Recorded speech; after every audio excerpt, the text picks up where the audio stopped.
Welcome, travelers! If you're new here, my name is Brenna. I am your anti-long rest DM, and welcome to Tales from the Catacombs. This is our tabletop RPG adventure that we are thrilled to share with you. This game uses the Dungeons&Dragons 5th edition D20 system and rules, and the setting is a homebrew based on the rock album Razia's Shadow by Forgive Durden. We have a brief introduction to the setting that you can read at your leisure, and I hope you will, so you can be as immersed in the world as our players are. Without further ado, please enjoy this episode of Razia's Shadow, a 1,000-year interlude. Let's recap. Session 21, The Right Price. Beau responded to a sending spell from Helena Fresca with confusion as he suddenly couldn't remember the latter portion of the group's visit. She didn't respond back. The novices got a few runes at the Stout Watchman to discuss what could be wrong, and they learned Snow might have also had a moment of missing memory. But even with magic, they reached a dead end. They squeezed in a surprise hello from a sweet young girl, a trip to the local Walmart, the promised stop at Ike A, and a look into the refugee camp to tell that sweet girl and her family they would get them home safely. But the night was young, and it was Daffy and his adventuring party who met the novices back at the Stout Watchman for a celebratory drinking contest after their successful mission. Ste'yn took the table to the finale against an otherwise unnoticeable young man until they discovered he and his sister, the barmaid serving the beverages, were cheating. After a heartfelt plea, they agreed to split the pot and go peaceably. Snow later discovered that the barmaid, Glia, who helped her brother cheat, was also a refugee trying to make her way home. The novices fell asleep that night to various degrees of restfulness or restlessness. As you guys have fallen asleep, we are going to begin with you, Snow. So you had returned to bed. You'd gone back up to the room in the inn, which you quickly realized after putting Ste'yn to bed and Viola went back to her bed. You realize you are alone in your room that evening. Beau did not return to the Stout Watchman. You lay down, stare up at the simple wooden ceiling, the simple decor in the room, very autumnal. There's this nice portrait over your bed, this nice painting of an outdoor scene, the edge of a forest with its leaves changing, and a beautiful starry sky. And you kind of watch it for a moment and your eyelids get heavy, blink and open, blink again, and you look up now at an unimpeded scene of a perfect starry sky and a beautiful velvety night sky. The wind rolls over you, chilling you to the bone at first. Behind your head, depending on how you kind of turn it, the grass beneath you sort of prickles the back of your neck. But if you just turn it the other way a little bit, it's soft, just like a natural pillow, a very common way that you've slept before. And then a voice breaks the silence, and it warms you right to your soul. And you hear it say, "Oh, Snowy, I know when you haven't heard. I'm certain of it." And you look back, and there's a young lady beside you. She's the spitting image of you, with fair skin, bright blue eyes. They're giddy about everything they see, if maybe slightly shy about it sometimes.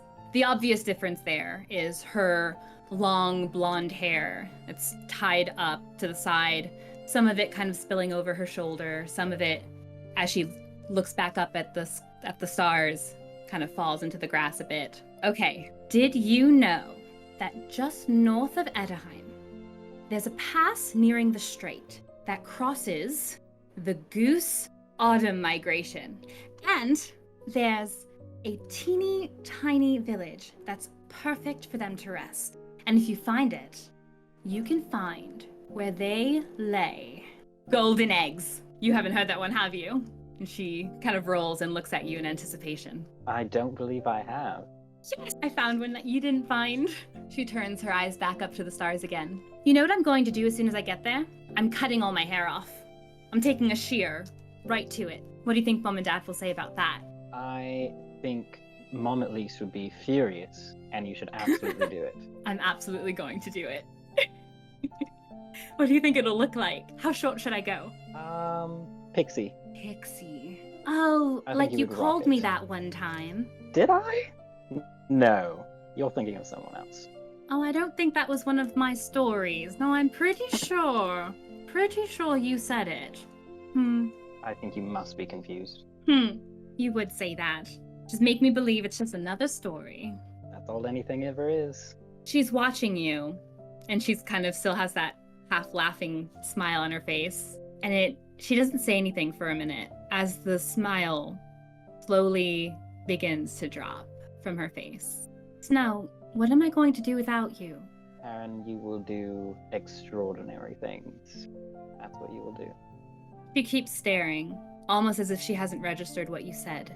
Snow, what are you going to do without me? And as she says this, there is a resounding crack in the air and this tinkling sound, almost like shattered glass, that forces you to sit up. And as you look out, you're no longer sitting in this kind of grassy glade. You're looking out onto the edge of a mountain, this snowy white peak.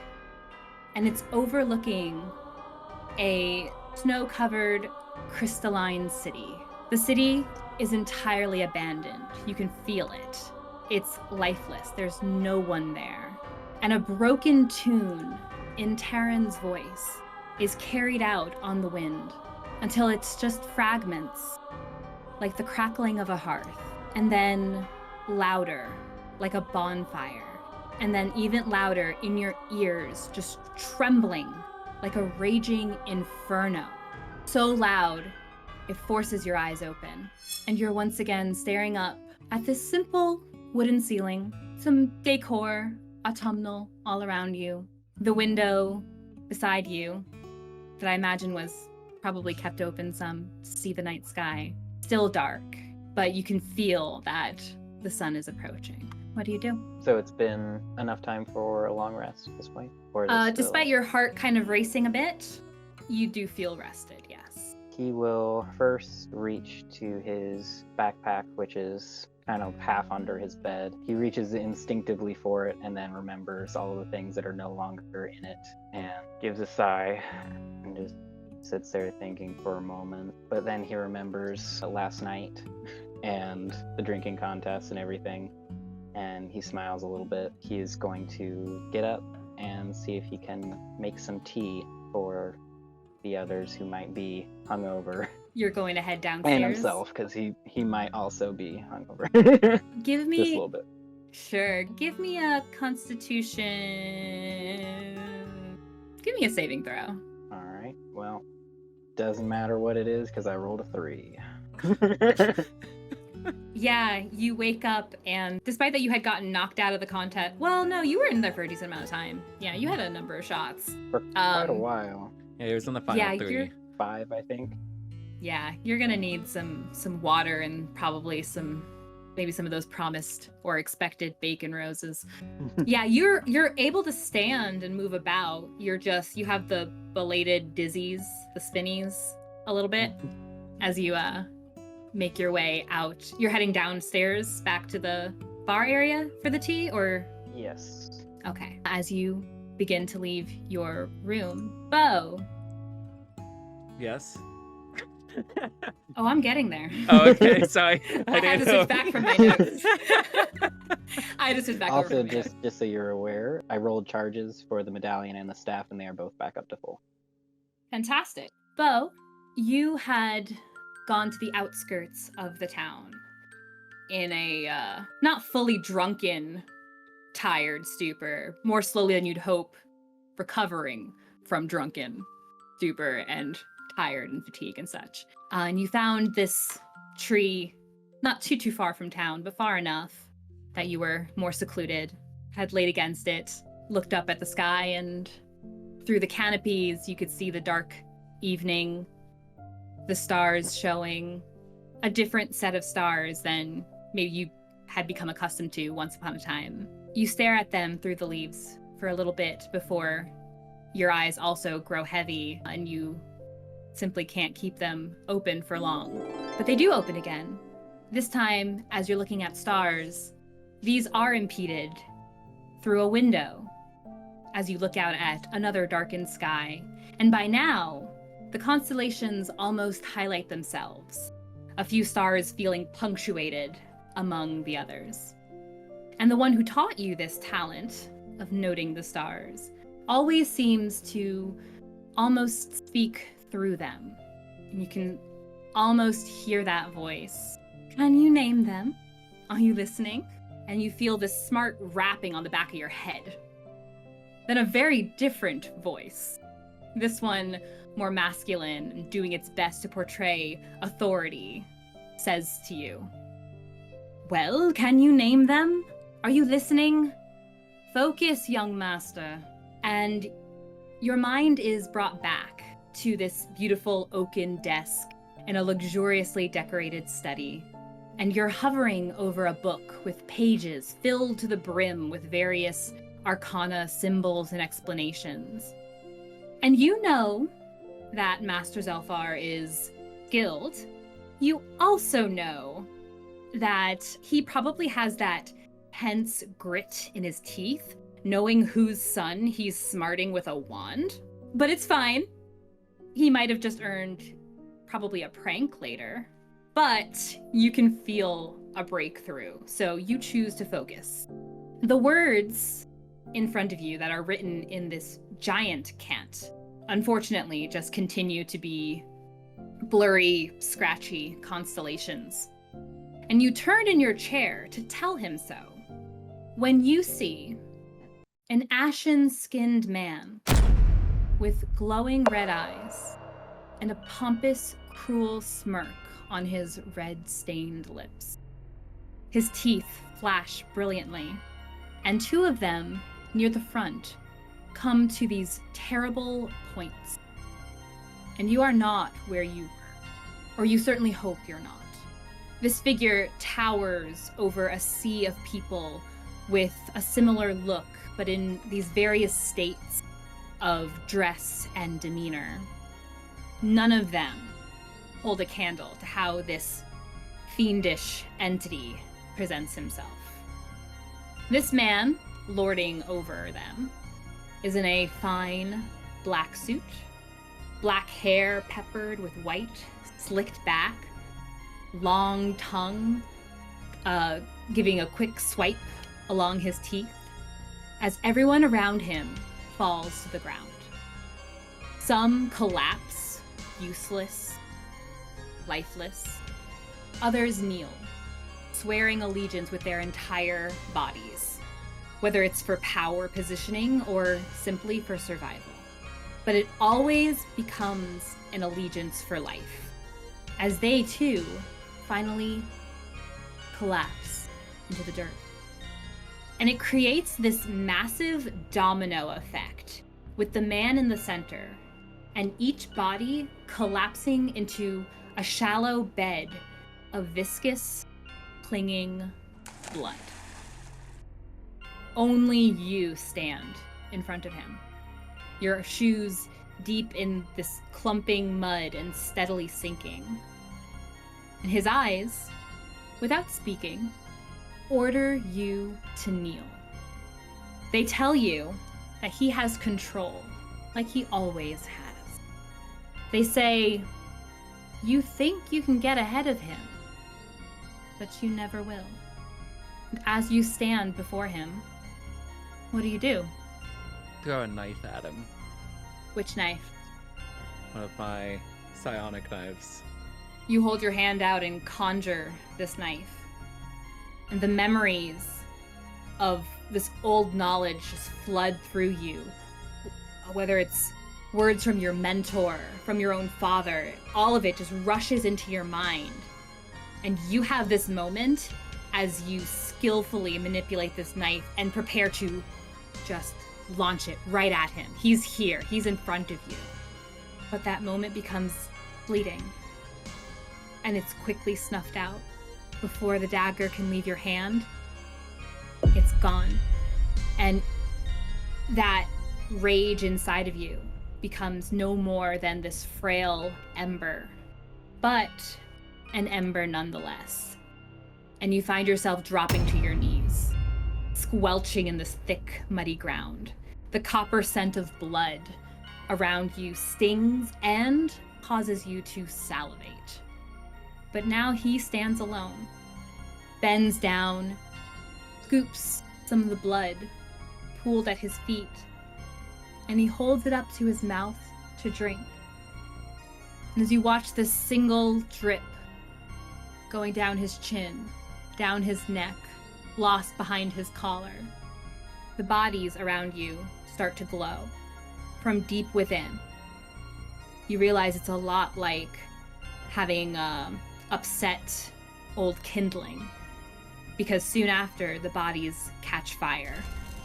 You feel that warmth on you as well, your own skin starting to glow, the edges of your skin crackling and then coming ablaze. Screams of his victims fill your ears, direct or through orders. And just as the pain of that burning becomes too much, your eyes shoot open, and you're not alone by that tree any longer. There's a small figure standing, sort of kneeling or crouched in front of you, holding out a small or a thin stick, letting out a little wisp of smoke at the end. And you realize it's a young girl, maybe around 10-ish, has brown skin that lightly glitters, big looping brown curls in her hair, as she's watching you with these big brown eyes, and inquisitively, as she's holding this, almost looks like an incense stick in front of you under your nose. And as your eyes shoot open, she pulls it back, kind of abruptly.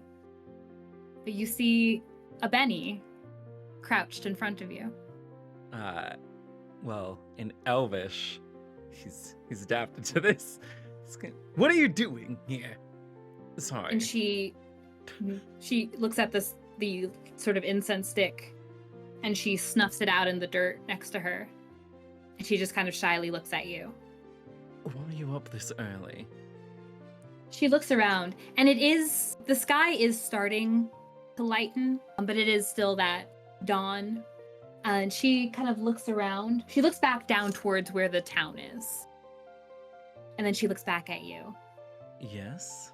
Give me an insight check. 11. You notice that as you're talking, it's not that she doesn't understand you as you're speaking to her in Elvish, but she seems much more interested in something else. As she, when you speak, she looks you in the eye, and then she looks back, kind of just above your eye line, and then she looks kind of down at your hands, and then looks back at your face, and then more kind of at your lips, at your ears, and then back to your eyes. She seems to be observing you. All right, well, shouldn't you be observing your fire? Do you mean the incense stick? Yeah. Whatever she has going on there.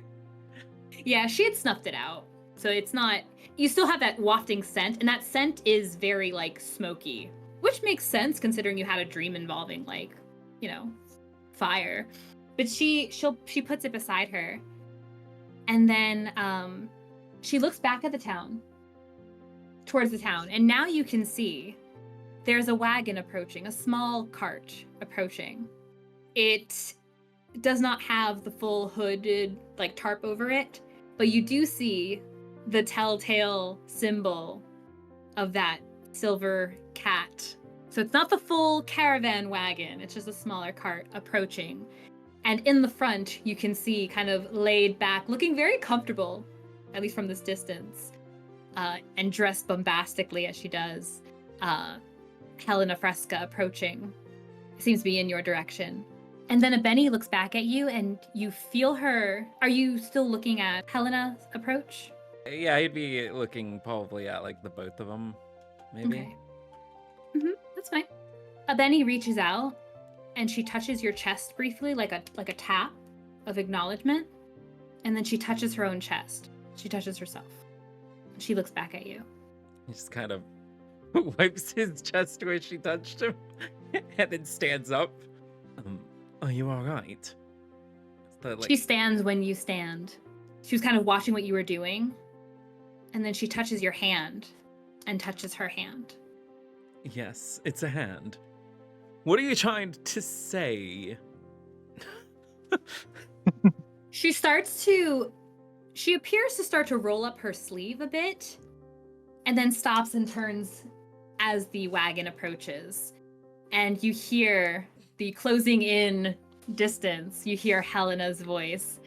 Good morning, a Benny. You found him. How lovely. Good morning, as she looks at you. And a Benny goes scampering back over to the wagon. Decided to sleep under the stars, did we? Or decided to get an early start, did we? Both, I guess. Oh, So, lovely. you never answered my question yesterday. Question. It was about my memory. Oh, that's right. I thought you were making a joke, thinking I had all the energy to spend on sending messages only to you, silly. Although now I wonder, you do seem very serious. Beau. Beau, you know that I'm strict, but I'm not cruel. And I don't wish ill on you. So honestly, I'm hurt to think that you would think I did anything whatsoever to you. In my reputable establishment. Reputable establishment. Don't make me speak on things you know I ought not say aloud. So let me make something very clear to you. Beau, I did nothing to you. Yeah, I mostly ruled it out, but you were the first to contact me. Contact you first? Contact me compared since the to- blackout. Well, that does seem to make sense considering you said it. You said this right after you left and said something happened inside and there's not much time in between. Yes, so that's why I But asked. it wasn't me. All right. Not me. Like I said, Although- we mostly ruled it out, though we don't know why. I mean, you have made some powerful enemies in your young elven life, and as we've discussed before, you do anticipate them moving swiftly, stealthily. Do you think perhaps they're just catching up with you? Or maybe they have friends of their own? I mean, our dear friend Emmerich is certainly not the only trouble you'll find in this world. Yeah, not the only trouble we'd find, but I have a feeling if they were here, they wouldn't just make me black out for 5 minutes. Oh. Well, perhaps. I don't know then. I am terribly curious, though. Yes. Well, I'm sorry I can't be of more help to you, but please don't go around saying that I've done anything to any of my clientele. I do have a All right. reputation. All right, well, see to the child. Points to Benny. And Benny at this point is already like, she's scooted up into the wagon seat, the cart seat next to Helena, who's been having this whole affair, this whole conversation from her seat in the wagon and the cart as if it were like a throne. She's just kind of like sprawled out and talking to you. Yes, I certainly will. And she kind of gives a Benny a little kiss on the top of her head. I am sad to make my visit here a little short since I just got in, but we have places to be and things to see. And I hope you won't forget that you still have your side to complete of our little bargain. Yes, you wanted the carriage things. Yes! Very good. I Do make tell your no friends- promises on that front, mind you. Why ever not? The environment was not exactly suitable for your things. You did say that, and I assured you that my belongings are top quality and they can handle anything. Not theft. You'll just have to make me believe you. Just Anyway. gives her a very pointed look.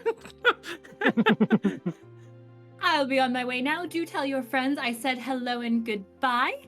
And You should not be such a grump in the morning. Mornings are beautiful. Beautiful time of day. I love it. It's peaceful right before all the excitement. It's like the calm before a storm. Wonderful. Never Beau? peaceful.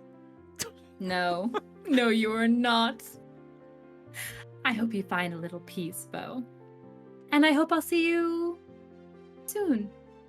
Ta-ta!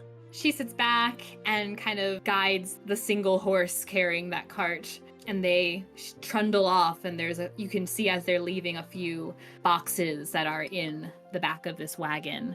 That part semi-covered with her tarp, just not the front. And they make their way out from Hazelford. Where are you headed, sir? He In this will morning hour. head back towards the inn. Sounds good. You make your way back to the Stout Watchman. Speaking of, Viola, you head to bed the evening before. You had just tucked Ste'yn in. You can see her. To your joy, she's not sleeping with the dead people tonight. And you two had gotten her armor off. You had tucked her in. You had said goodnight to Snow as he made his way back. And you get yourself comfortable in your bed across from Ste'yn. The moonlight is kind of feeding in from the curtains. And there's just a warm feeling all around as you lean back and your eyes kind of softly drift close. And then almost as if you had only blinked, you're awake again. Your heart is kind of racing a little bit. You can see now that the sky looks different. It appears to be now morning. And you are certain that you had some kind of dream last night. But the only kind of telltale sign of that is just that you woke up. You had gone to bed feeling really calm, really easy, and just so overjoyed. And then you woke up just with your heart racing, like kind of a cold sweat. The loose strands from your braid are just clinging to your neck. And as you sit up in the kind of shadow of the dark room, across you do see Ste'yn. You see Ste'yn's silhouette anyway. And you can't seem to recall precisely what your dream was just offhand. It's sitting right there, like right in your mind. It's sitting there. Can you please give me an intelligence check? See if you can remember what your dream was. Or is this Inception and she's still in it? Is it? What's going on? That is a 16. As you're looking at Ste'yn, her silhouette kind of looking a little bit bigger than you thought. Just her arms are under the covers. You know she went to bed without her armor on, but it looks like the blanket is kind of raised up a little bit. It just looks kind of funny. And just in a kind of a moment, there's like just a snap and you remember. The dream starts to come back to you, almost brand new. You pause a moment, kind of close your eyes and let yourself remember. You see this cold, round marble room. It has these draping tapestries of golden thread, brilliant suits of armor standing like sentinels, and a tall window pane letting in this blinding light.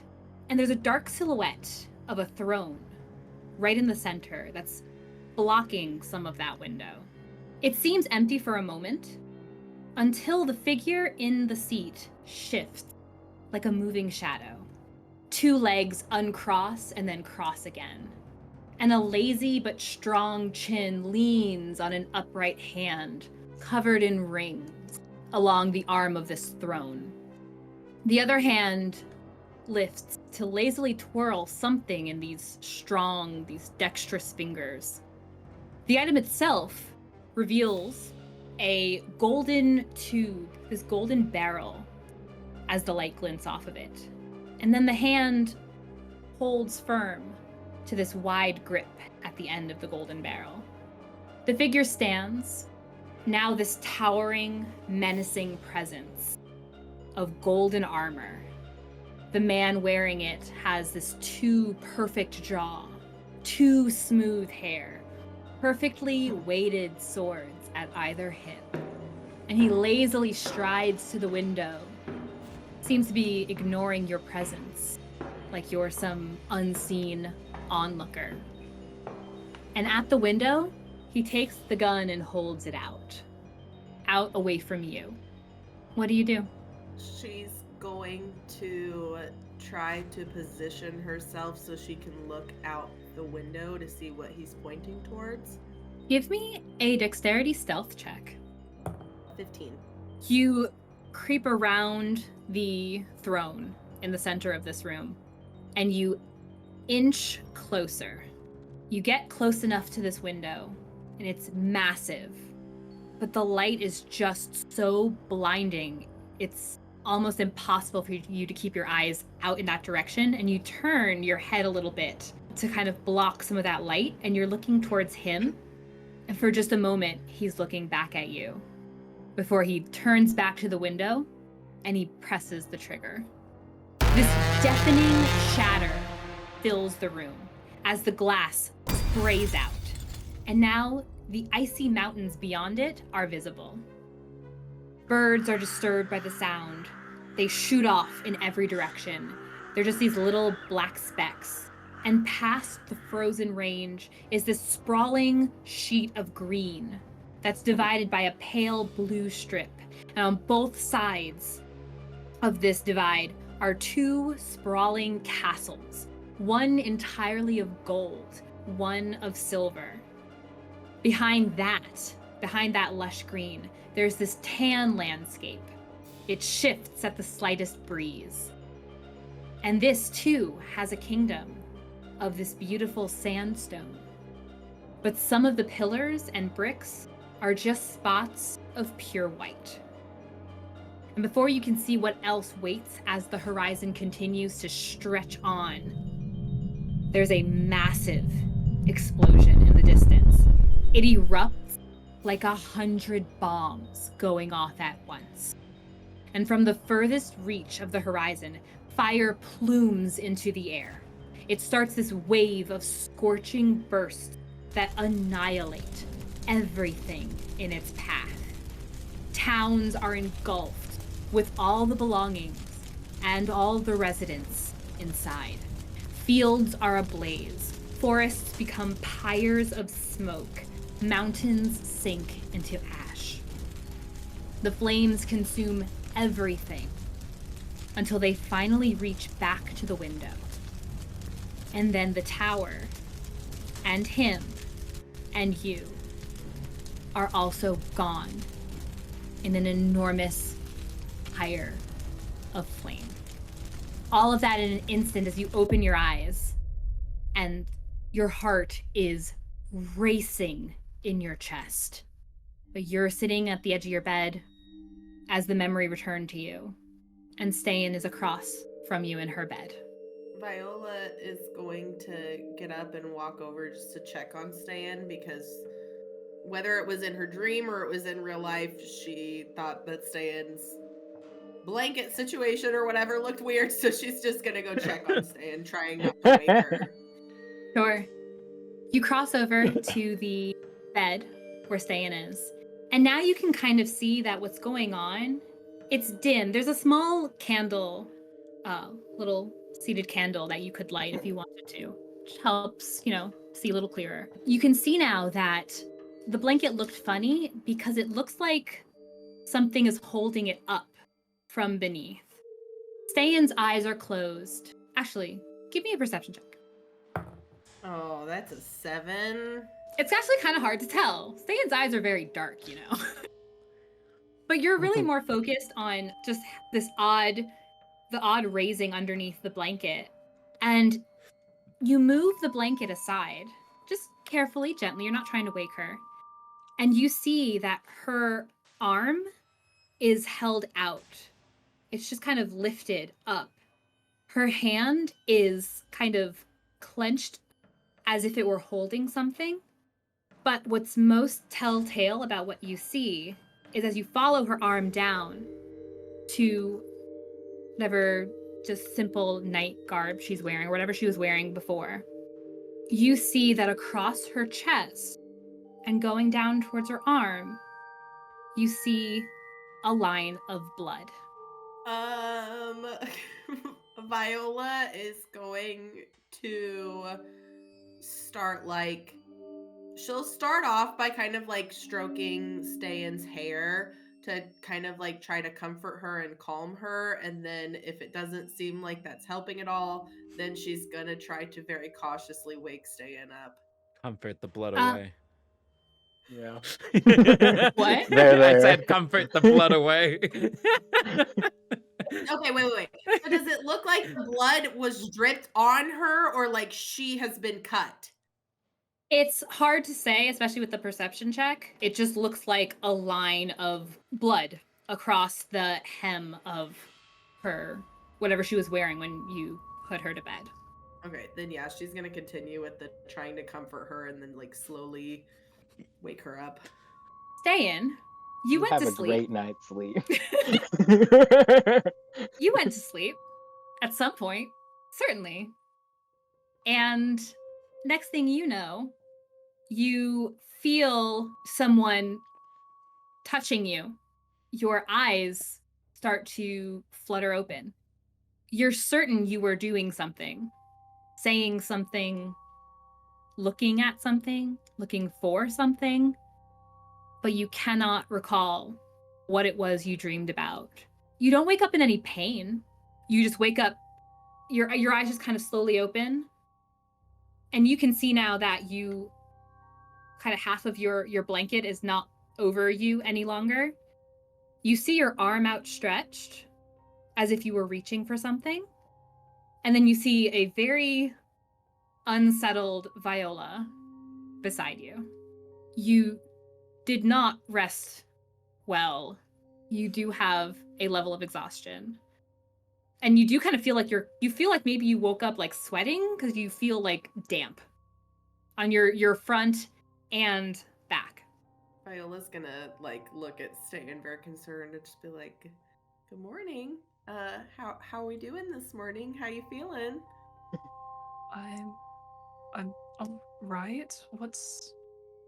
I know you've had nightmares in the past. This isn't new, but I'm not sure I've experienced your arms being outstretched. And I don't want to alarm you, but you've got some what seems to be blood on your chest. What?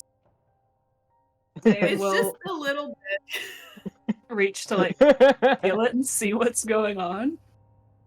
Okay. Very confused. I also need everyone to roll me well, Snow already did. I need you guys to roll me a Constitution, a saving throw. That is a 15. 17. 25. You do not have the spinny woozies, which is good because you're probably stressed enough. Beau also, like, you kind of felt a little bit rejuvenated as that smoke was kind of wafting into your nose, honestly. You definitely do not get the spinny woozies. So you stay and you were gonna go, like, just look, see what was... Yeah. As you kind of move the collar of what you're wearing aside, you don't see any cut, any scratch, anything. There's nothing there except this ring of this line of blood. Give me an investigation check. Viola will also offer to like help check her over because like if it's something on your back, you're not gonna be able to see it. So you can also roll investigation. Is Snow still making tea? Yes. Well, I'll get back to you in a minute. 21. That's a 14. That was with the disadvantage and all that fun stuff. Yes. Yay, guidance. A 20 what? 21? 21. Lovely. So, Ste'yn, you realize that there is no cut, there is no scratch, and the blood, while it looks fresh, while it looks like it's just recently kind of, or overnight has stained your clothing, again, you're not hurting or anything. So it's confusing, but you're not in any kind of immediate danger. Viola, what you notice is that it's not just kind of a random line. What it appears to be is a line that goes across her chest, and when it gets to her shoulder, it just kind of continues looping around, as if like marking the top of her body from that point, you know, like separating that from like the rest of her. It's just a almost perfect circle, almost like a halo, just around her shoulders, her chest, and the top of her back. but you also do not see any scratching, any cut, anything like that. No bruising, no nothing. Well, I don't see anything back here. Maybe everybody else will know some more about drawing lines on people and blood. That's very unsettling. I'm very sorry. I wish I could tell you, but I was asleep, so I didn't see anything. I'm sure you didn't see or do anything. It'll be fine. Besides that, how are you feeling this morning? Tired. But that's nothing new. That's normal.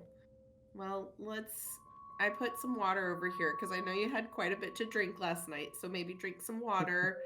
I'll help you get dressed and we can go get some breakfast and find the others. And then Viola will begin to help Ste'yn get settled and get her armor back on. Whenever they finish that, she'll go and knock on the adjoining door to see if Snow and/or Beau is awake.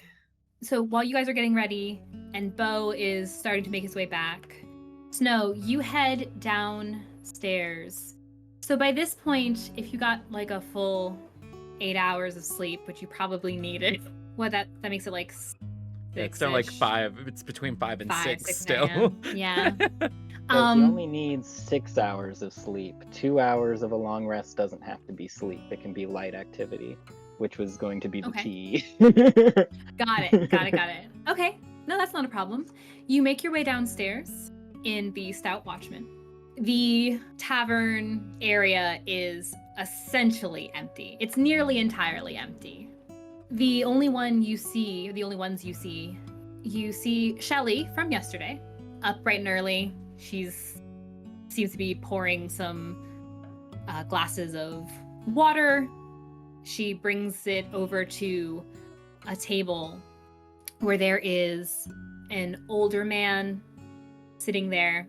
You see a woman beside him, and she is cradling this infant in her arms. She looks very tired. She looks very tired. The man kind of looks like he had gotten some amount of rest and maybe he's accustomed to being up early. But they appear to be chatting amongst themselves, and it is clearly the man you met yesterday, the refugee, Vivia's father. They don't seem to notice you immediately as you come downstairs, as they are talking, and then Shelly goes over and hands them both some water, and she's going about her business. So what would you like to do? I go to Shelly. Morning. Good morning, love. How are you? I am absolutely fantastic. Oh, I wow. have some tea for myself and my friends. Early morning, of course. It's a little early for the breakfast part of your stay. I know you guys had paid for the extra, the food, right? Correct. Lovely. They are preparing the kitchens and we're getting all that ready. It should be ready shortly, but if you just give us a little bit of time.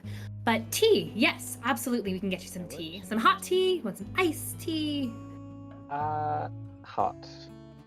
I love hot tea in the morning. Wonderful, give me just a moment. And she goes, back into the kitchen, and shortly after, you're not waiting too long before she comes back with a tray that has a teapot, and there's 4 cute little cups, cute little ceramic teacups that also have the emblem of the Stout Watchman on them like the Ste'yn did yesterday. Here you go, love. Thank you very much. We'll just say that's part of your breakfast. I won't charge you for it. Thank you, that's very generous. Absolutely.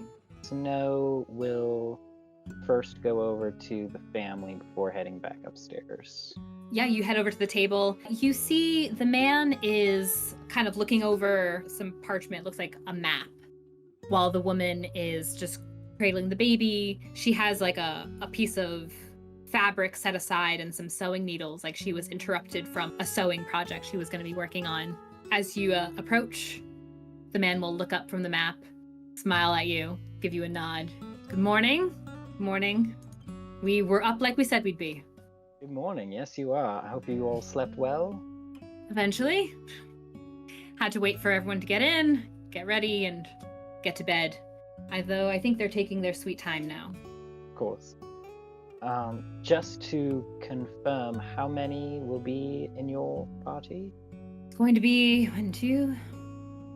And as he's counting, he looks over at his wife and the baby and kind of looks back at you. Does she count? Yes. All right, 1, 2, 3. It'll be 6 of us then. 6 of Me, them. my wife, All right. the kids. Fantastic. And they should be here any minute. We will, of course, no rush. We still have to get our horse and cart back, so there's no rush at all. But once we are ready to go, we will let you know, and we'll hit the road. That's wonderful.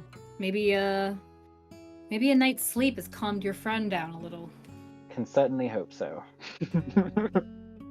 Well, hope is something I didn't think I was going to have anytime soon, so maybe I will.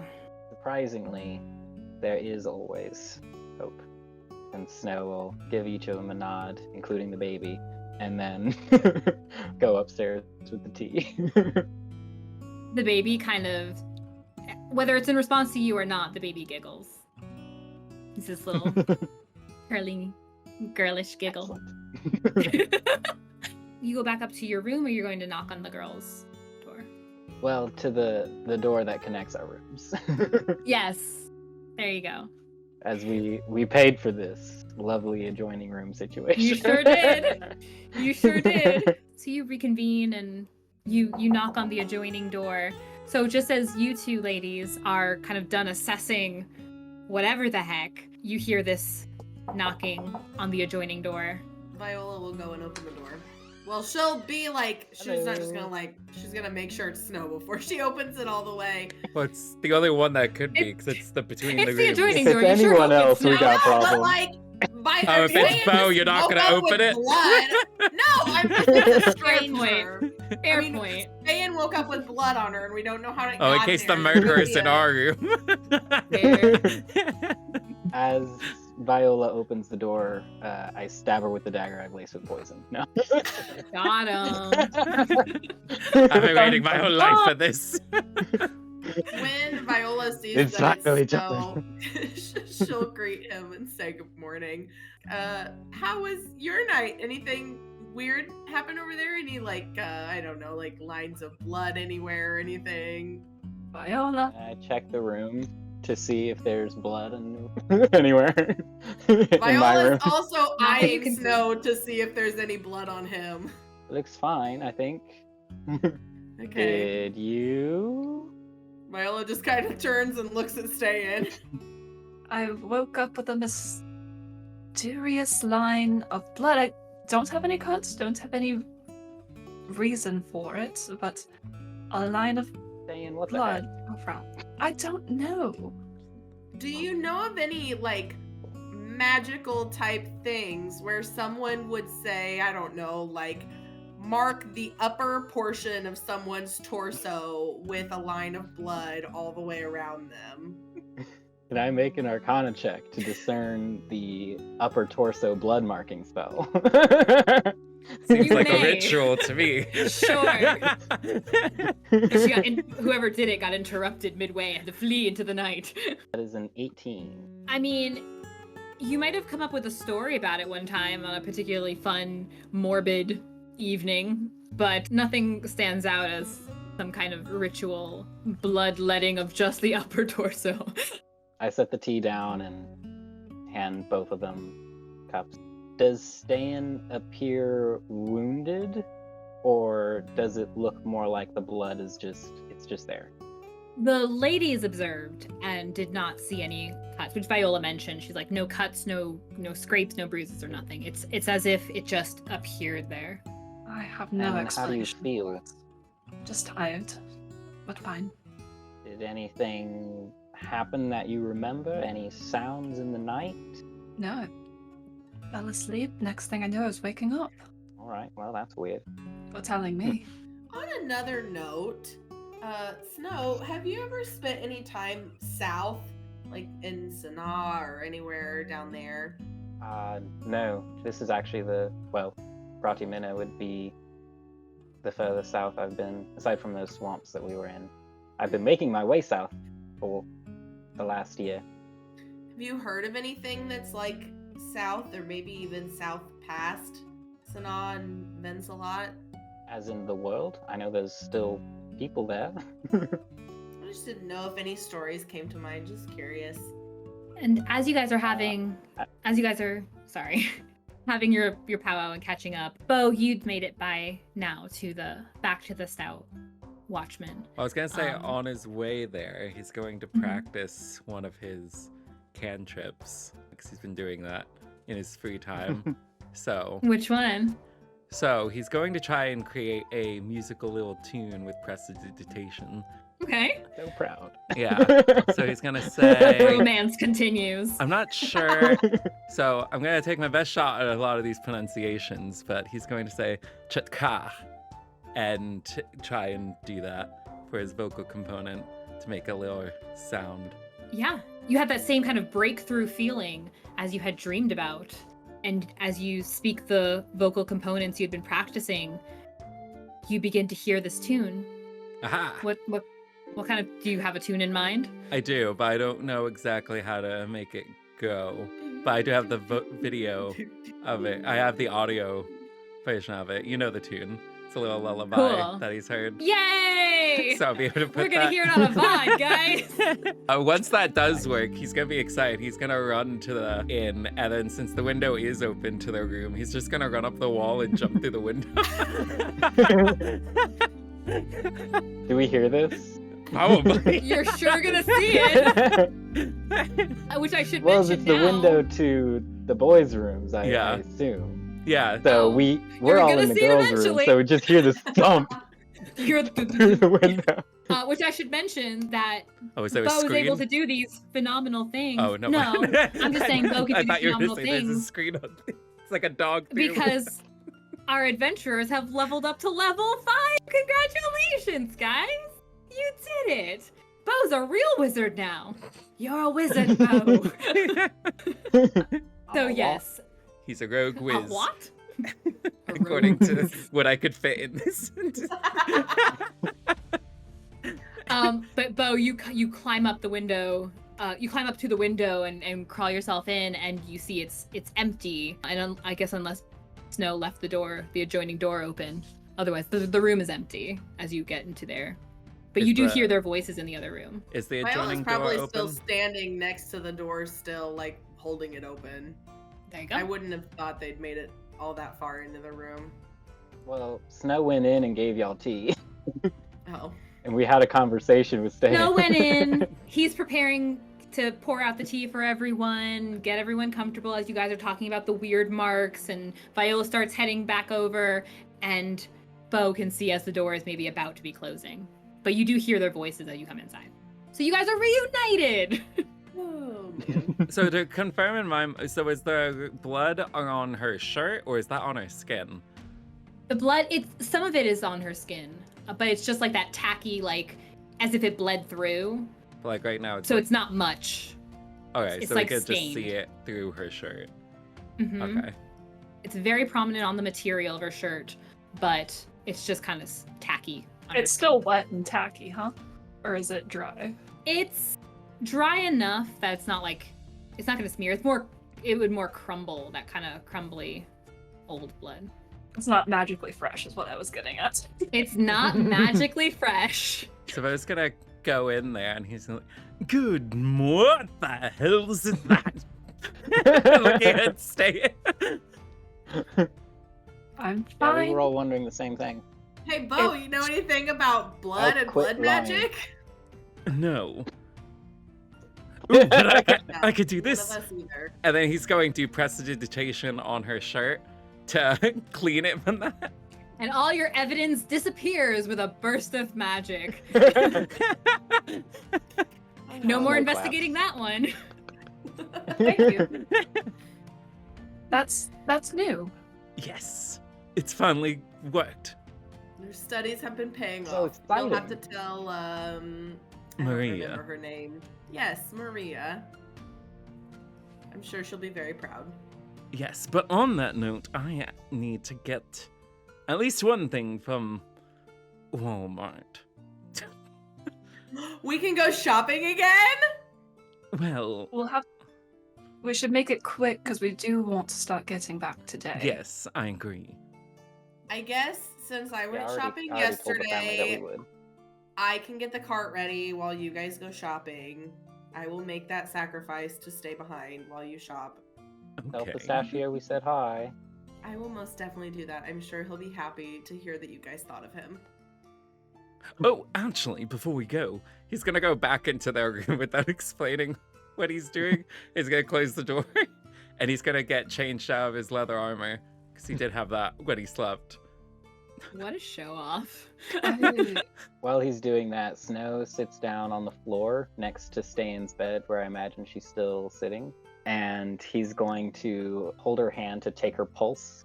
He doesn't really have anything to do with the information, but he still wants to do it, just to see if it's there and sounding like what it should sound like. You can give me a still medicine alive. check. That remains to be seen, Ste'yn. It comes up a 1. He feels no pulse. She's undead. You have no pulse. She's actually an undying warlock now. 7. That was her real multi-class. 7. You know the basics of checking for a pulse. I've seen others check pulse. Indeed. You might even have been paying attention when Taryn even checked a pulse one time. Maybe. Yeah, you can kind of like, it's a lot harder. You can't do the wrist thing. The wrist thing is like, it's super difficult. But like you can find the one from like the really strong jugular. Like you can find that one. And then at first you're like using your thumb, which you're not supposed to do. And then you remember not to do that. But you do find a very, as far as you understand, it's a steady, normal pulse. Maybe slightly quick. But also maybe because you just suddenly like slapped your hand against her neck and be like, I'm checking for your pulse. So, you know. Right. But Also, it's he's there. still sitting down at the time, so he's like pulled her down a little bit to check the pulse in her neck. All right, it's still alive. I'm also realizing I think both of the girls are still in their like night clothes. So I don't Like, think Ste'yn changed. into Ste'yn night just got her clothes, armor honestly. taken off. I don't think she we really don't have changed. our normal clothes on yet. Hey Snow, do you want to go see if breakfast is ready so us girls can get our clothes for the day on? You know, we've been camping together for months, so I've definitely seen what you look like when you're asleep. But yes, I can do that. Doesn't mean I want you in here, and she'll start shooting them. He stands up, knocks over Ste'yn's shield accidentally, Oh my gosh. and then stands it back up and leaves. Viola, knowing like the anxiousness of armor and things being like scratched, she'll like immediately pick it up and set it back down carefully. Thank you, but it's not that special. Well, you never know. You always want to protect your armor. It better do a good job protecting me. True. Or you. Or anyone else who needs it. What if Leo had let Viola's armor get stolen? Don't even mention it because I've been thinking about it ever since we left. You shouldn't have left it. All I'm I saying, wouldn't have left it, but Viola would have. all I'm saying is I thought of it first. For the record, that will show up later. Anyway, so the boys leave. Give them some privacy. They're able to get dressed into their comfortable armor, gear, whatever they're going to wear. Beau is showing off that he can wear whatever he wants to wear. And Snow waits outside as well. But yeah, in a few minutes, you guys are day ready. Where are you off to? Breakfast. Yeah, I think we're starting there. Okay. Yeah, Snow is going to bring up breakfast, Oh, if perfect. possible. Wonderful. Yeah, by the time you guys are ready to head down and you make your way, there are a couple of more people who are down in the tavern area. Some of them are just starting plates of food, some of them are finishing up. And you spot the table where you had seen Vivia's father and mother and baby sister. And now the table has more people there. You see Vivia immediately. She's sitting on the other side of the table that's looking now at the stairwell. And you can see her eyes are kind of half closed. She's leaning on her hand. And there's a page in front of her that she's kind of half paying attention with this little colored waxy tube drawing colors onto this page. And you kind of see her kind of like wince a little bit as it becomes clear that there is someone standing behind her who is kind of brushing her hair down a bit and then taking strands of it, and looks like she's manipulating parts of these strands of her hair around what appears to be a circular crown of kind of slowly wilting daisies. And the woman behind her is kind of braiding those into locks of Vivia's hair. The woman standing behind her is a young woman. She has lighter pink hair with a scarf kind of tied around her neck. As she is kind of moving Vivia's head, you hear her saying, Viv, you need to keep your head straight or I can't braid this properly. Come on, hun. And then she keeps going. And beside her is a young man of a similar age. He is talking across to the older man over one of the maps. He also has light pink hair and some traveling gear on. It very much looks like the two you had seen from the night before at the drinking contest. What are the odds? Wait, so is this Amazing. just We didn't Beau? see that one Is this coming. just Snow seeing them when he goes down to bring us up breakfast, or did we already eat and we're leaving? This would be what Snow sees, yes. And you see Glia and her brother, and you see Glia braiding the flower crown you had given to Vivia into her hair while Vivia is drawing a picture. All around the chairs are just a bunch of, well, not a bunch. You see a few bigger packs that have, some belongings in them probably for traveling. And is it 6 people total at that table now? It is indeed, including the baby.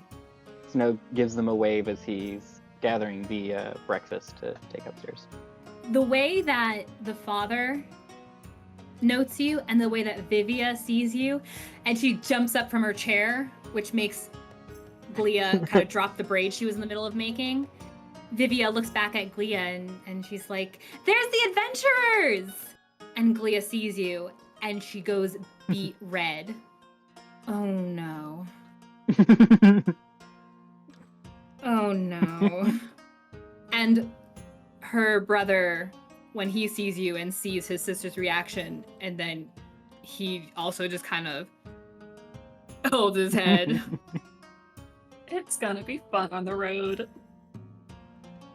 Are you approaching the table? You're just grabbing breakfast. No, he just waves at them for now, gets breakfast, and heads back upstairs. Okay. Breakfast is an assortment of scrambled eggs, some fried potatoes. You see strips of bacon, and then you see a second plate that has it has more strips of bacon on it, but it looks like it's kind of in like a sunburst. And then there's one longer strip below it. See, that's how I pictured that the first time. Yeah, Amazing. and that appears to be their interpretation of a bacon rose. Beautiful. But it's handed to you, and yeah, you're able to bring that back upstairs to the others. Breakfast is served. This has so much more bacon on it. They made a bacon rose! We got our money's worth, I would say. Those Agreed. potatoes look so good. Potatoes are my favorite. Viola's gonna start eating some of the potatoes. Oh, they're like a perfect crisp on the outside with that nice soft on the inside. Perfectly salted. They do it right at the Stout I have a Watchman. really good feeling about today. Me too. Today's gonna be a great day. Glad you two are so optimistic. Snow and Beau, can you please roll me a charisma saving throw? Still. After Absolutely. Ste'yn says that, Viola's gonna wrap her arm around her shoulders and give her a little squeeze. Beau got a 1. Oh 30-20. no! How's breakfast? We'll be fine. Oh no! All right, we all ready? Not So good. Viola, you're getting the cart, and then the rest of us will go pick up some supplies. Ste'yn, are you sure you Where's- feel all right? I'll be fine. I've dealt with worse. And she's just tucking her Insight hair check. into her scarf. And, Insight check. pulling her mask. You can roll an insight, and Ste'yn, if you're hoping to persuade or deceive, you can roll for that as well. She's lying, I can tell. Snow may not, but I can. I know 17. Hi. Well, let's see. I rolled. Oh shoot, it's disadvantage. 1 sec. Disadvantage. Yeah, now's the This is time the to. sign for guidance. Oh, she has guidance too. So that's a 13 plus the 7 modifiers, a dirty 20 plus the 3 is 23. You didn't know that I was going to insight check you. How did you know to do guidance? She always Fine. spams guidance when she's Guidance. exhausted. No, take that off. It's a dirty 20. Take it I'll off. It's a allow dirty it. 20. This has been established previously in game. Can't cast spells and eat at the same time. Just a dirty 20 persuasion. Okay. Yeah, she says she's fine, just tired. And Ste'yn, you also feel like in the back of your mind, like somewhere, like right, like on the edge somewhere is a dream you forgot. Like you had a dream.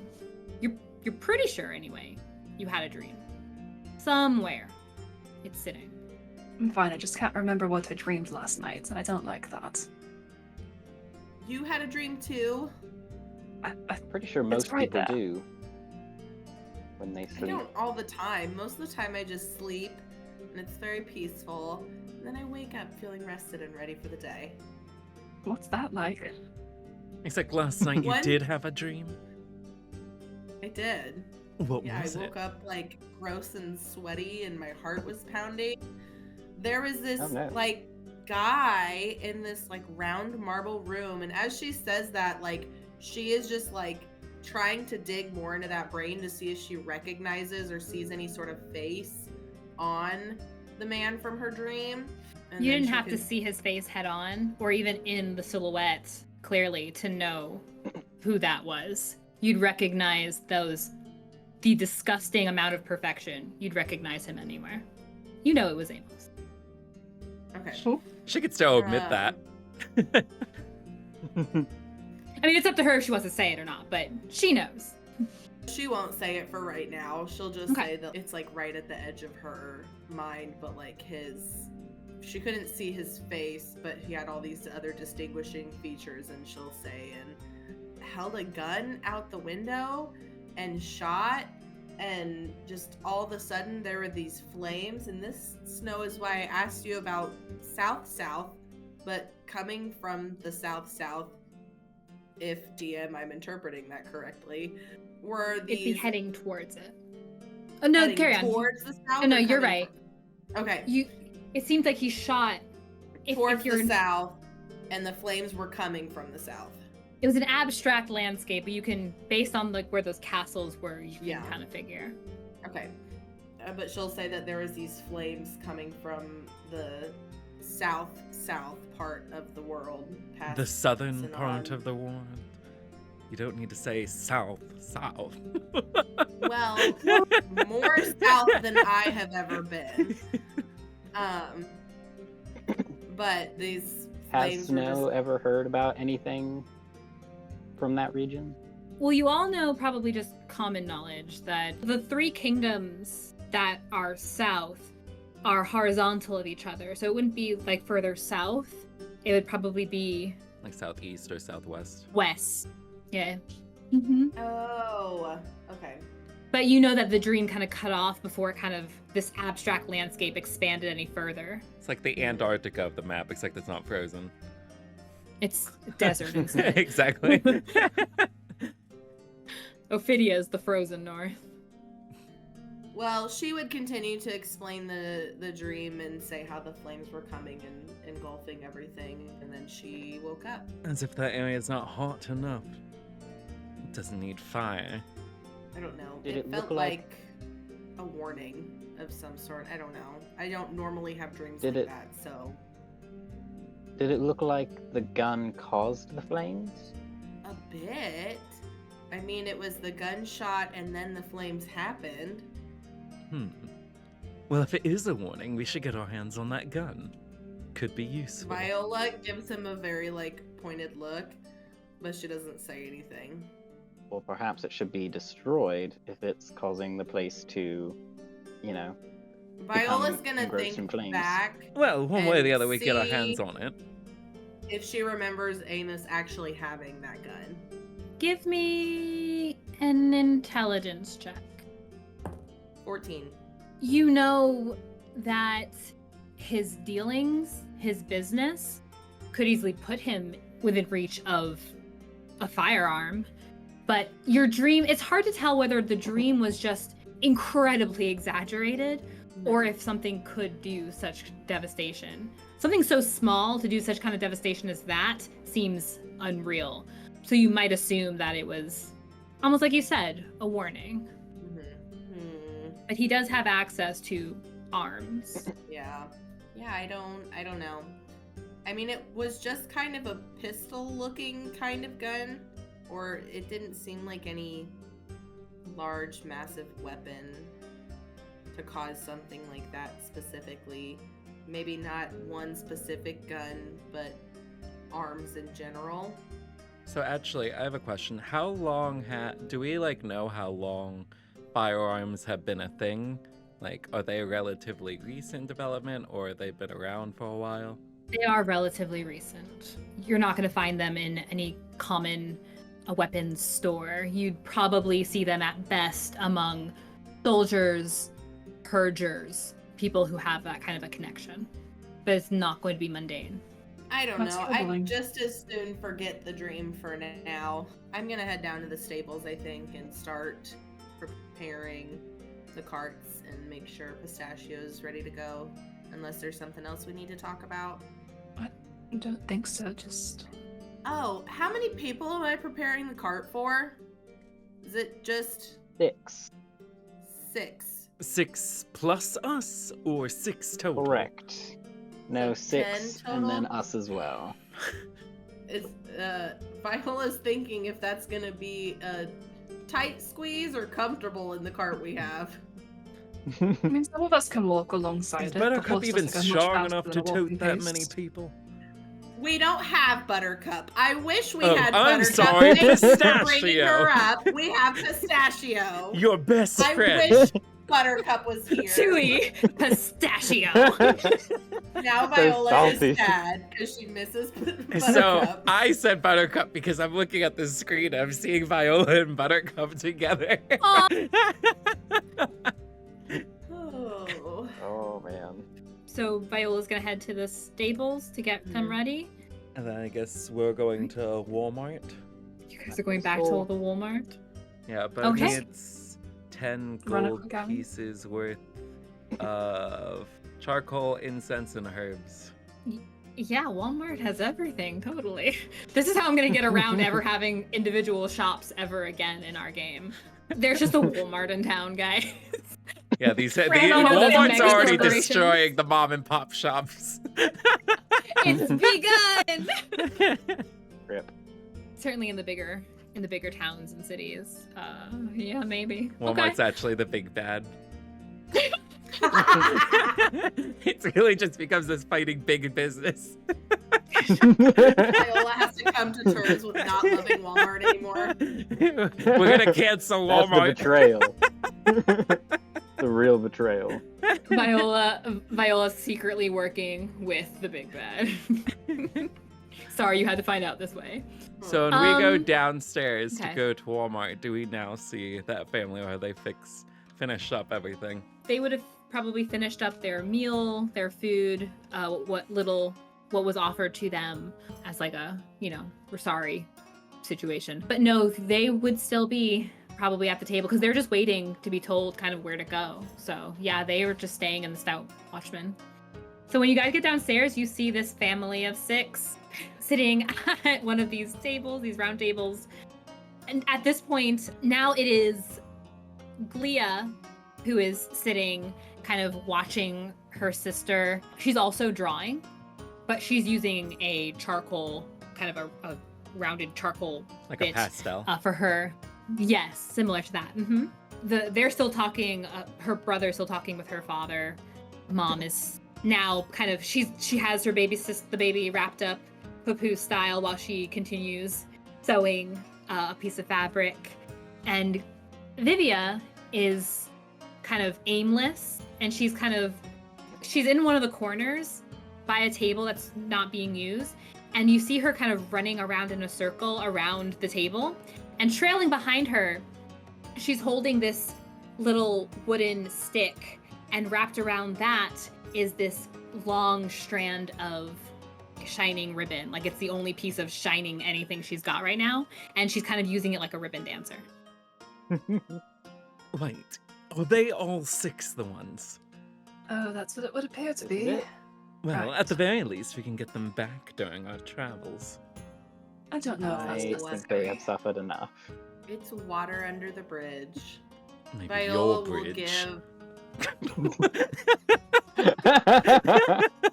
Don't worry, Beau. I'll get you some supplies at Walmart, and then you can build your own bridge to get over it. Okay? And then she'll turn. That to sounds like more of an Vivia, Ike A situation. and she'll give her some little claps. You can have inspiration, Viola. When Vivia realizes that it's you clapping, she stops and she gives this great big bow while she continues to spin the ribbon by her side, to which it gets caught on her arm and then tugs and then gets stuck. So she has to unravel it. But she skips over to you guys. Is it time to go? Good morning, morning, morning.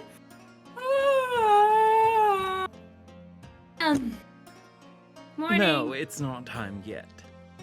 It's Morning. almost time, though. We're going to go to the store, we're going to get some supplies, and then we're going to be on the road. Are you excited? I'm really excited. I want to go home. Want to see what I drew? And she goes over to the table, and she's kind of standing beside Glia, and she reaches over and takes another piece of the parchment. And as Glia's eyes follow to where Vivia's running off to, now she sees all of you. And again, she just kind of like freezes up, turns back to her drawing. Oh my gosh, no. Why? Why?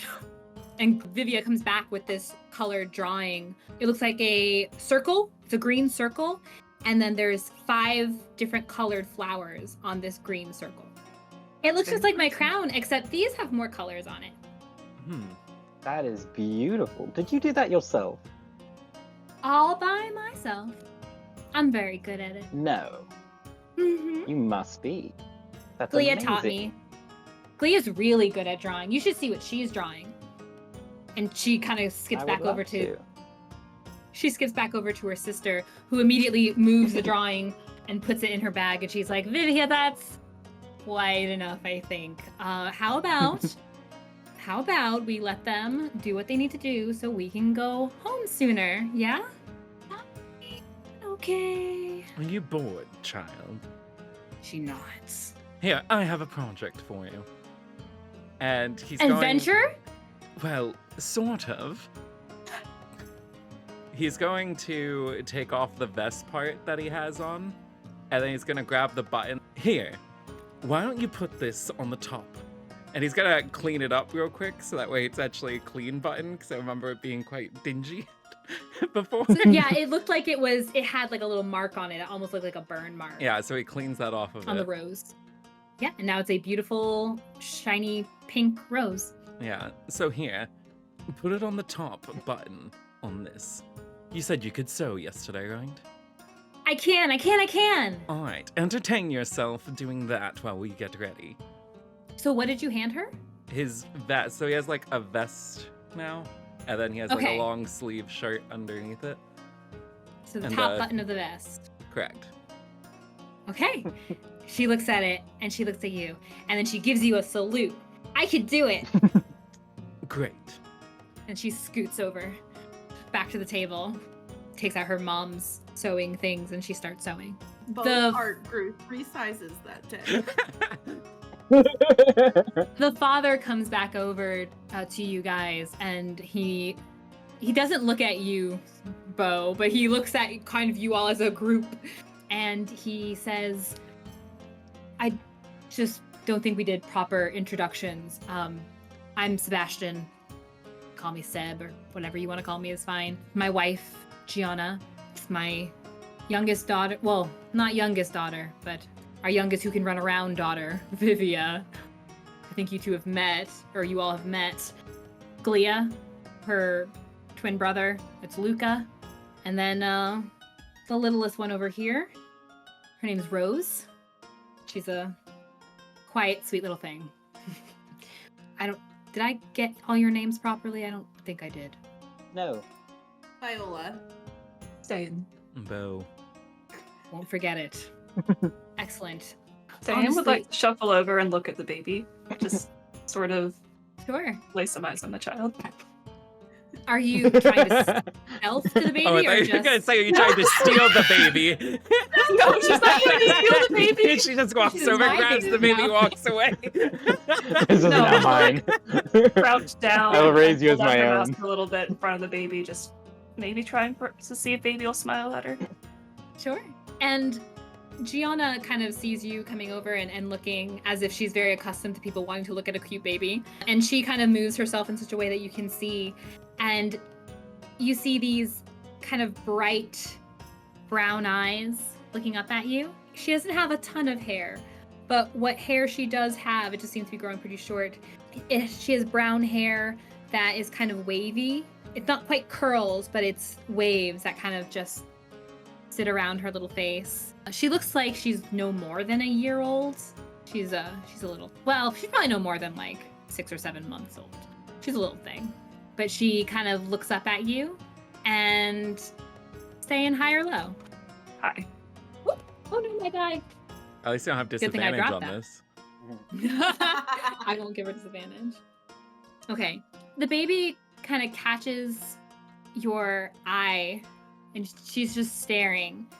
She makes little gurgly sounds, but she's not so much laughing or crying or moaning. She's just kind of staring.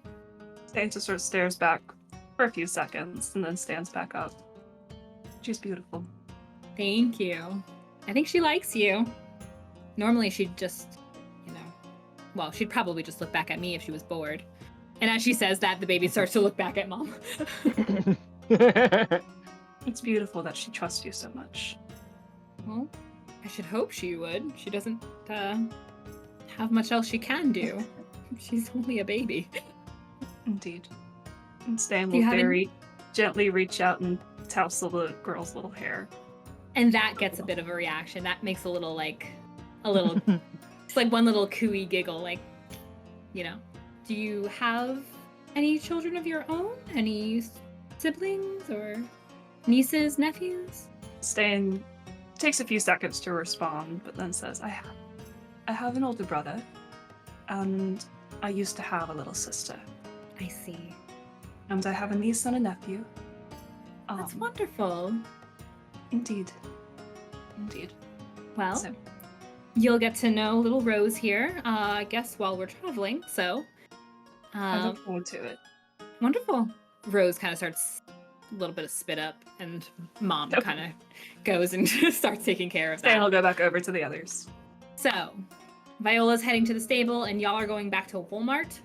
Before she goes to the stable, she'll tell the family just like where she's gonna end up where the cart's gonna end up so that they can bring their stuff to it whenever they're ready to move. Perfect. Yeah, Alright. make sure you finish up any details, you bar tab. He says, looking at his 2 older siblings. Okay. Her brother, Luca, he kind of tries to hold your glance, but can't do it for very long. Glia doesn't even try. She's just right back to her drawing. She's like, enough is enough. But you seem to have successfully embarrassed them, so good for you. But Sebastian promises everything will be handled, and they will meet exactly where you need them to. Noah is actually going to stay with the family and let Beau and Ste'yn go shopping without him. But before they leave, he tells them, if you find any cool magical items, Ste'yn, you have the coin purse. So, Are we going for cool or useful? What's the parameters? Both. I mean, the coolest things are useful. And Okay. the most useful things are also cool. Okay. So a nice blend. We'll keep an let's eye see out. it. And he goes over. He goes over and we'll just start to draw with the others. Okay. Snow's gonna hang out and draw. Give me a... Is it a sleight of hand? Is that what it would be? Well, there's How well art can you- tools. I think you just want to have proficiency in them. I don't think So it's to just a be sleight of dexterity hand, I think it check. would just be dexterity unless I was proficient in something that would give me Okay. this, but I'm not. So Yeah, Snow no worries. has never been a drawer. That But was you're never decently something that he really got dexterous. into. But you are Yeah. decently dexterous. Yeah. We shall see. He's gonna draw. Viola's No. gonna head out. Oh, 5. My modifier is higher than what I roll. I'll tell you how that goes shortly. He's Ste'yn not and trying to make a masterpiece. that's fair. Ste'yn and Beau are heading to Walmart for items, for goods. Yeah, any Okay. charisma checks on as they make their way? Not yet. Dang it. He's gonna have such a long blackout. I'm trying to think of when that was at breakfast I had you rolling. Yeah, that was You guys like came down. it was were before chit-chatting a little Viola bit. started talking about her dream. Is when he rolled. Before the dream? Yeah. Here's what I'll say. I know I had you roll it, but I'll say it would be when you gathered your belongings and you started heading out. Unless you just kind of always have your belongings on you. You tell me. You guys were up in the room. Were you just kind of all packed up, ready to go the whole time while you were eating breakfast, or after breakfast, you Probably. guys? Okay. Unless there's something else you guys are like perusing Walmart, let's maybe montage. Yeah, The I was Walmart? thinking if you want to just tell Mhm. us what magical items are there, then we know that Ste'yn wants a shovel, Beau wants Oh yeah. those things, and then he also wants to sell the bow that he has and the armor that he's also cleaned and mended to make it look like new. Both of those Okay. things. We're selling Beau. Oh, then I guess he then also I has have to- arrows. I have to go back. So Walmart doesn't have all that in a bag of chips. It doesn't. It's not for armed things. It's not for weaponry and stuff. They're not going to buy or sell weapons. They just have Thought it had everything. nice. You know, you thought. They're just not. They're not in that line of business. They have everything home decor and attire and jewelry and makeup and baby goods and traveling some stuff and whatever. But not weapons. And neither does the IK. So the shovel's no problem. So face Trying to find my list of value of things. the things that Beau's planning on selling would Okay. be 35 plus. So face value would be like 40 gold altogether. But I don't know how much you want to adjust that for like the whole entire sales transaction, like percentage wise. I mean, if you're buying back or selling back. Yeah. So what would Drop be the it by- percentage or amount that you get? Man, I am not an economist. I didn't play this for the math. Drop off like 9 gold from that. Okay, so You that'd could be have 31, and then gold he instead spent of 40. Then he spent that, so he would have 21 gold after buying what he needs material-wise. Love it. And in that case, he's gonna buy 2 quantities of that just because familiars can die. So he's gonna drop down to 11 gold pieces and have enough components Bam. for 2 of those. I'll make you regret it another day. It's fine today. Why did this pop up? Okay. And there wasn't. So I know you said they didn't have any magical weapons, but they just didn't have any magical common items that would be Did interesting. they have like a bag of holding or something? I do remember the conversation of the bag of holding. No I repeated will conversation say- at this point. I know.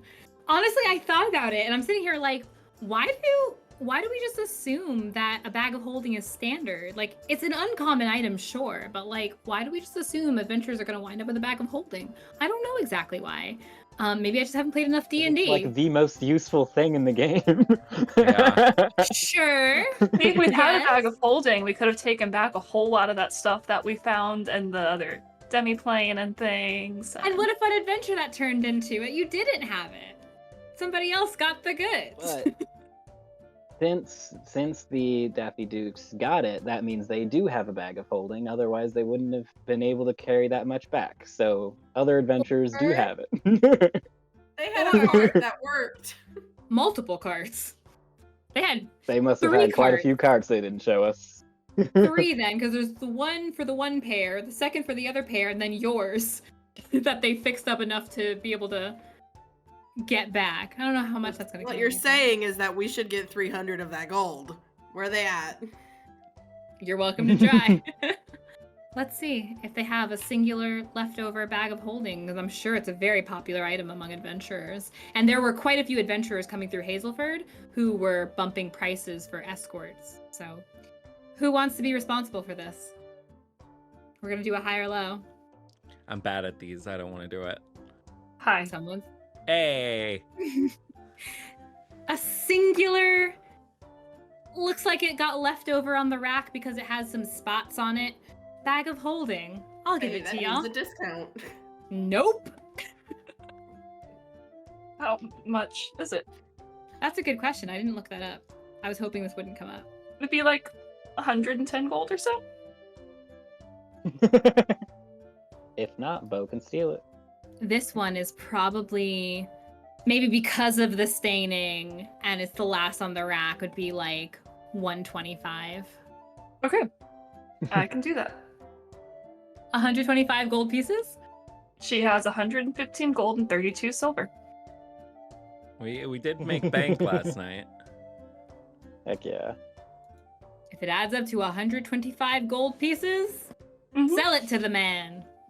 It also has like this little You print on it. It's like suggested it has these like oak leaves going across, like it's very festive for the season. These fake oak leaves going up the side and towards the handle or towards the strap of it, and it looks like a messenger bag. This one with the like sewn button and the wraparound closure, so you can untie it, unwind it, open it into the gaping abyss of nothingness, and then close with a nice autumn festive feel.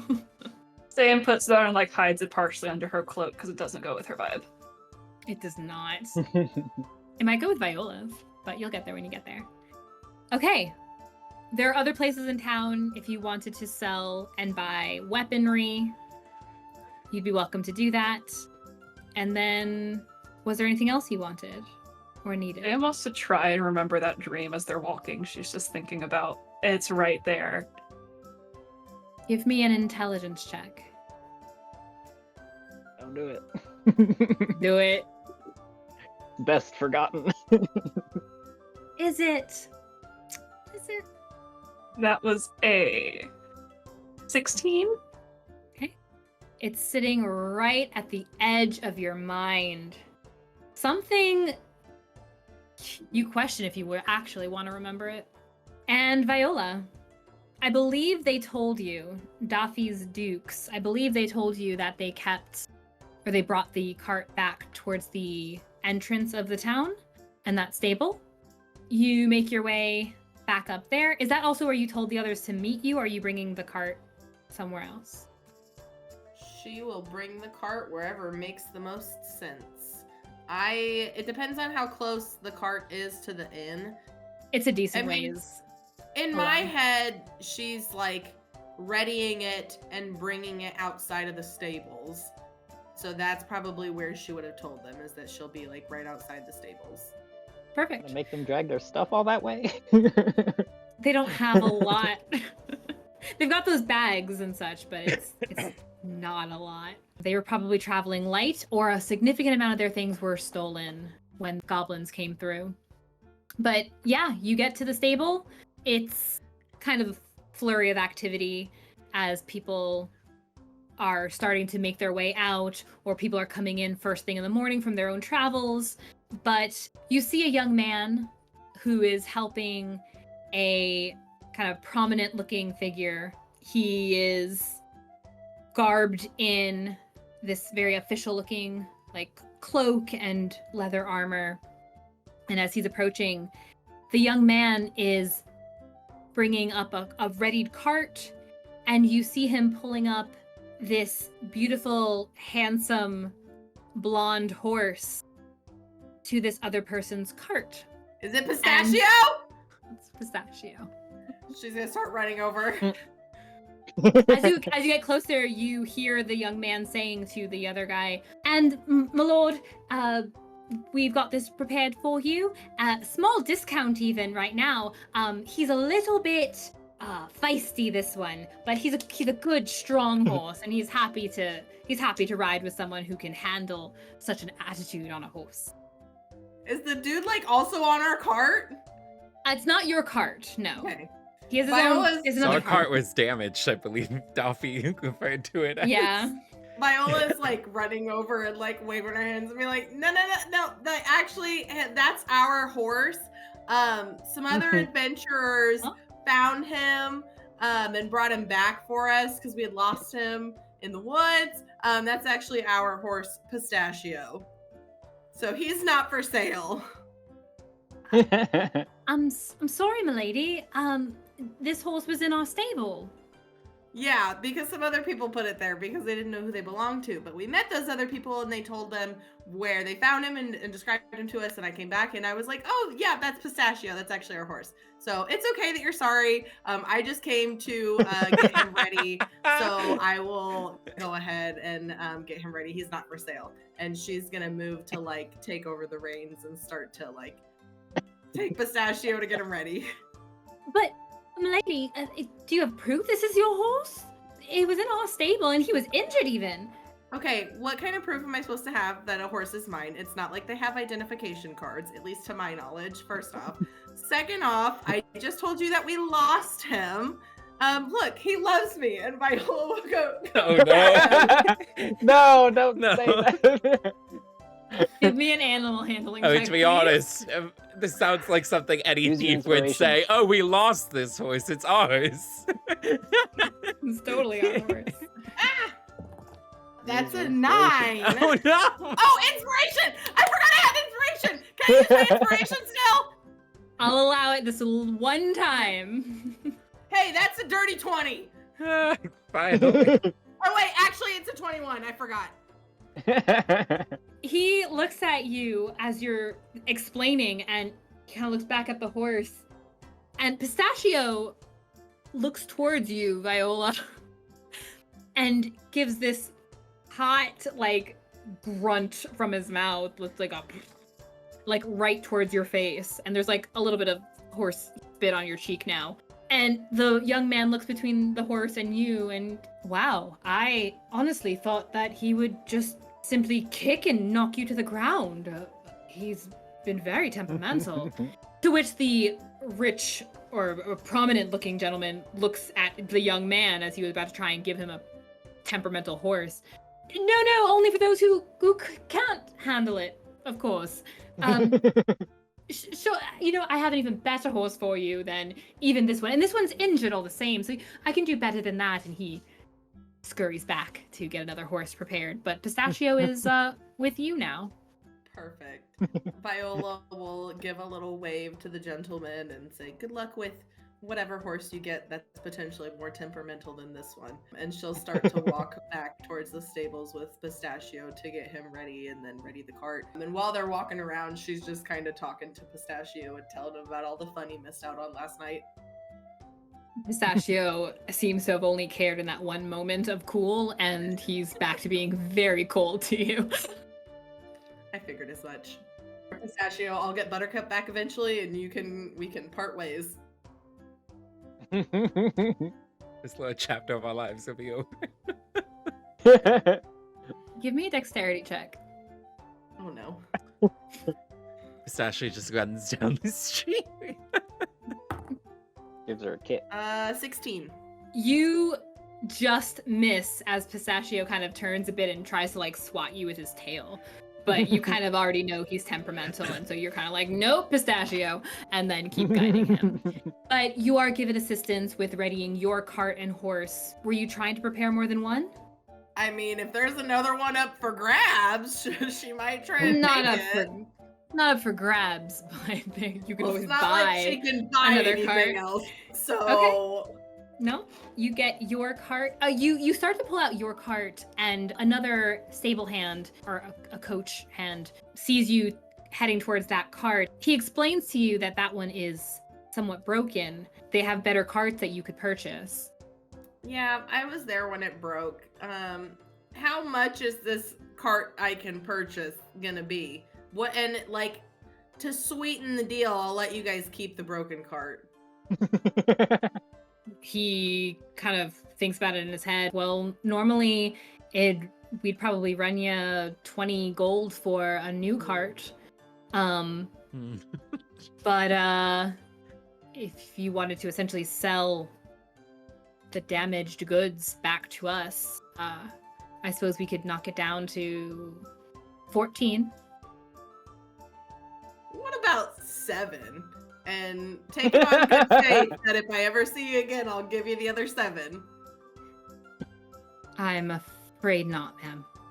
Oh, come on. What if I give you 7 now so that I can start readying the cart, and whenever my friends show up, I'm sure between the other 3 of us, and actually, you know what? A couple people in our party just came into quite a bit of gold last night. They will be more than happy to pay for it when they get here in a bit. So is it okay if I give you the 7 now and then they'll pay the rest of it when they get here? Quite a bit, huh? More than I have, so yeah. Sure.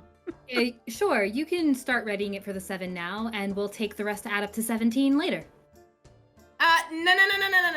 No. You just told me 14.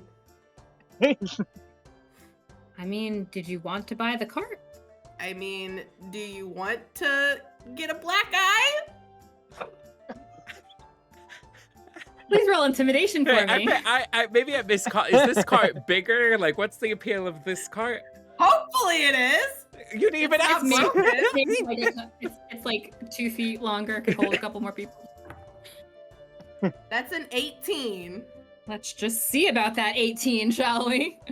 Your sudden tone kind of makes him like jar back a little bit.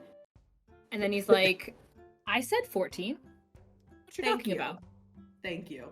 I don't take well to people going back on their word. And I don't take well to not getting paid. So 7 gold, please. And you can start preparing the cart.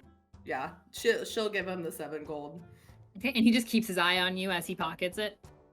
As someone else, he and someone start like preparing the wagon for you. But like he doesn't let you out of his sight. Like he's afraid you're gonna run off and not pay him. She's preparing the wagon. Ste'yn and Beau, you guys handle your things. You're heading back to the Stout Watchman. And Yep. Snow, back at the Stout Watchman, you had begun drawing, and it kind of gives you a similar vibe to when you were playing music beside Vav, and she just played so beautifully, and it kind of threw you a little, and you couldn't quite keep up with that. This one, you're not trying to draw well. You just start drawing. You start drawing, and what were you drawing? He was just trying to draw just like a landscape of like a meadow, and there's mountains in the back, and then there's some like ducks walking along. But the entire time he's doing that, because he knows he isn't that good at drawing. He never was, and he never tried to be. So during all of that, he's just going on about how good Vivia is in comparison to him. So Vivia was sewing. Glia was drawing. Yeah, but she showed him just before the picture. That's right. her picture. So while she's sewing, he's just like, "Wow, I could not believe that you drew that still. I mean, look at mine. This is terrible." And she basically making masterpieces over here. And she kind of like laughs a little bit, and she keeps sewing, and she says, well, I learned everything I know from Glia, so if you wanted to take lessons with her, I'm sure she could give you some lessons, and then you'd be really good at it too. Because I can still see, and she points out the mountains that kind of look like just little triangles with some white, and she's like, I can see that those are houses, and they're really, really good houses. And they look like they're covered in like snow. Yeah.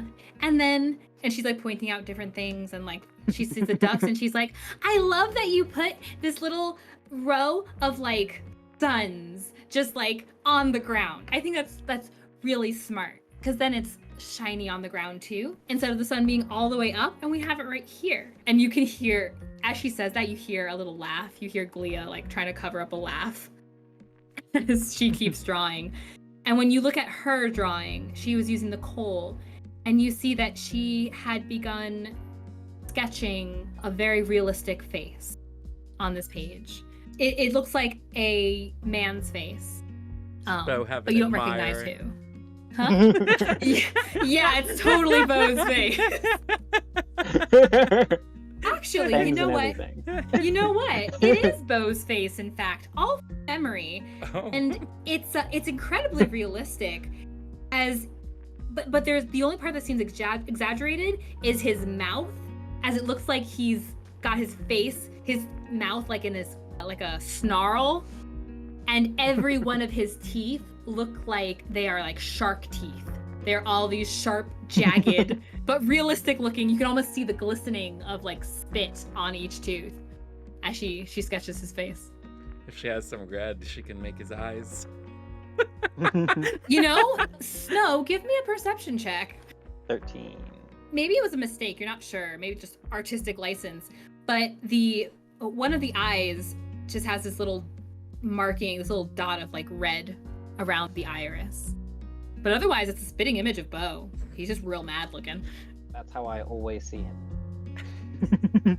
I'm so sorry. But luckily you have so much sunshine to keep you safe and happy. She kind of points towards your picture. It's true. I do like everything being a little more sparkly, and minor illusion, just all around them. There's just this glistening little sparkles of glitter all around them. Impressive.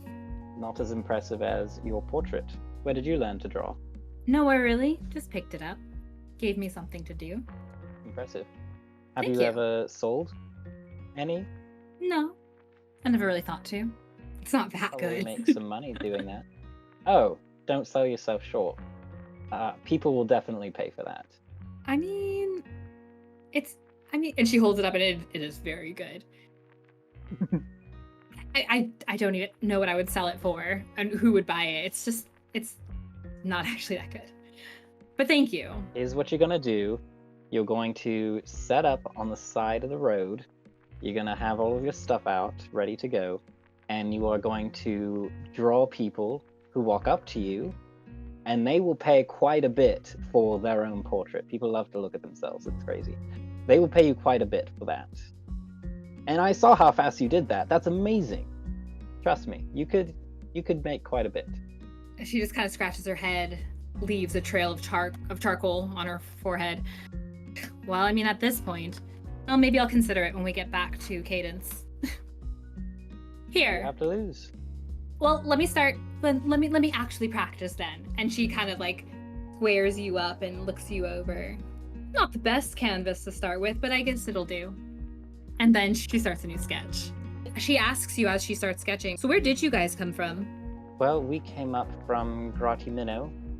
We had an assignment given to us to come up here and deal with all the shipping problems that's been going on. Solved that, so now we're heading back. You solved it? Yes, That's all by not what- myself. Oh, that's why you walked No, away with no, not- 900 gold. Wasn't quite that much, but it's taken care of. Little help can go a long way. But it didn't look like they thought you helped very much. People think all sorts of things. A lot of times the help that you need the most, you are completely ignorant of. Then how would you get it? Well, first you have to understand that you need help, which takes thinking about your own thoughts, which people don't like to do, myself included. So you haven't taken the time to think about what you need help with. Of course not. I don't need any. That's right. He grins. That's right. That's right. Well, the only help I think we need is just the transportation. That's all we need. We're not dumb, we're not poor, we're not incapable. We just had our stuff taken and our wagon trashed, that's all. But otherwise, I think we're good. Well, we will be very happy to get you all home. Perfect. Maybe I'll have this finished by the time we get there. She kind of looks back at you again. That's a much better pose. She crumbles it up, crumbles the old one, grabs a new page, starts again. As this continues, and as Vivia is still doing her sewing, she kind of gets bored at a point. Like, the button is easy enough to sew on, and then she gets bored and she starts ribbon dancing again. Until Beau and Ste'yn return. You guys come back, and everyone, they do tell you that they are ready to go whenever you are. Well, if we're all there, then... Let's make our way to the Viola is stables. better. Okay. Does Beau see the picture that she drew? Yeah, there's this like slowly building pile of like simple drawings that she set Snow's portrait aside for a time, and then was kind of showing him some of the ins and outs of what she does to do some basic shapes and shadow and things like that. And then you can see as she's cleaning up, there is one. It's on top for a moment. You can see it pretty clearly before she puts another one on top and another, and then takes that stack and puts it in her bag. Good job. Thank you. Yes. Just continue staring at her a little bit. You caught his likeness quite well. I thought so. And she responds to Ste'yn And while from still memory. looking at you. Yes, the fine details. And then he's gonna go and collect his vest. She looks back at Snow. What is wrong with him? He's just grumpy. He's harmless. That's what coffee is for. Oh, And I she don't like think goes to we get her tried stuff. But once everyone is prepared, they've got their things gathered and make their way down to the stable with you. And you guys find Viola and a larger cart that seems like it would more comfortably handle 10 of you. But your cart probably was only meant to handle just the ones who are here. So it might be a little of squeeze. But you guys will just be kind of sitting arm in arm a little bit. Sorry, Beau. Unless you want to ride the horse. I don't think anyone would be happy with that. Well, As they Or start you could just walk beside. as they start walking towards us, Viola's going to look at Luca and Glia. Hey, so all that money that you guys won last night, I'm gonna have to ask you to give this guy 7 to help pay for this cart because our other one was broken. And if you could give me 7 as well, I would really appreciate it. But if you don't, I understand. But I'm really gonna need you to give this guy 7. 7 gold? Yeah. And as she starts to say that, her father kind of puts a hand on hers, and he immediately walks over to the stable hand and hands him some amount of money. There's a brief back and forth, and then he returns. Everything's all handled. Perfect. Thank you again for doing this for us. Of course. Just be very kind to this gentleman, and then she'll start to like get into the cart to like get ready to go. Okay. All aboard. Let's go. And We all get Vivia- in the cart. And Vivia spins her ribbon. Discord has cut off everything you just said. Dang it. You can see your beautiful We're expression. going home! Yay! And by this point, it's probably closer to like it's probably closer to late morning. If you were going back and forth to the Walmart and going to sell things and having breakfast and all of that. So the sun is getting pretty high as you guys start to make your way out of the town of Hazelford that you finally got to visit again with a group with you this time round. On our next tale. And then he's also going to take out the sending stone. It's time for the daily Yeah. check-in. Nice. Oh. I can read it if you can't read it. What? We have a Since goblin. when? Since I don't know. It says, Muckfingy gotta tell Lord Slimebin. Ain't like Meanie Bear, but Gobbies laugh at Muckfingy. Are you sure you understand it? Maybe nature didn't really give you the gift you thought it did. Only now do you recognize someone in the tree line. You see an arm raised in your direction, and almost immediately the paralysis begins. Whatever this toxic environment is, it is dark. And I don't mean just it's dark, it's spooky, it is the dark. These people were subjected to being within the dark. They ask and remind you that they are in quiet hours, and please respect this. In the quiet evening time. hours. Shh. Okay. My only regret is that it lived as long as it did, and suffered as little as it did.